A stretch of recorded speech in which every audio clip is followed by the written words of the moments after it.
મલ્યાધરા કા રાજા કે જેમનું સારામાં સારું આયોજન કર્યું છે, મેનેજમેન્ટ કર્યું છે, એવું આપણા જોડે યુવક મંડળ છે. તો આ ભાઈથી આપણે પૂછીશું કે આ મેનેજમેન્ટ તમે કેવી રીતે કર્યું અને આ થીમ જ તમારા મગજમાં કેવી રીતે આવી? આ જે મલ્યાધરા ગામના રાજાના જે નવયુવકો છે એમને એક સપનું હતું કે અમે એક સારંગપુરની પ્રતિકૃતિ હાબેહુ તરીકે અમે બનાવીશું.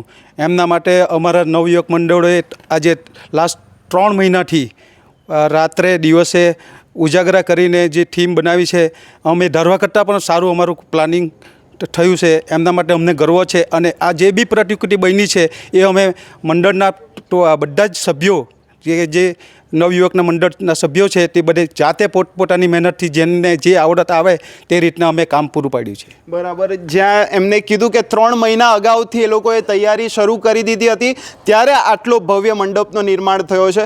આપણે મૂર્તિ જોઈ તો સાક્ષાત ક્યાંક ને ક્યાંક એવું લાગ્યું છે કે લાલબાગચા રાજા બિરાજમાન થયા હોય. તો એ મૂર્તિ વિશે શું કહેશો તમે? મૂર્તિ વિશે થોડું. મૂર્તિ અમે 3 વર્ષથી બિલ્લીમોર આપીએ છીએ, ધનસુખભાઈ કરીને બનાવે છે. મૂર્તિ અમે ફેબ્રુઆરી માર્ચમાં ઓર્ડર આપી દે છે ને સિલેક્ટેડ 4 જ મૂર્તિ બનાવે છે. કે થીમ સારંગપુરની કેમ સિલેક્ટ કરી? તો એકચ્યુઅલી એમાં એવું છે કે જે આપણી સનાતન ધર્મની સંસ્કૃતિ છે એનું આપણું મેઇન છે કે આપણે રૂટ સાથે કનેક્ટેડ રહીએ અને જોડાયેલા રહીએ. એના માટે અમે આ થીમ સિલેક્ટ કરી છે. અને એક નાનો એફર્ટ છે કે જે ત્યાં સુધી નહીં જઈ શકતા એ દર્શન કરવા માટે એ લોકો અહીંયા આવીને દર્શન પણ કરી શકે એવો અમારો ઉદ્દેશ્ય હતો. બોલો કષ્ટભંજન દેવ કી જય, ગણપતિ બાપ્પા મોરયા. ડન.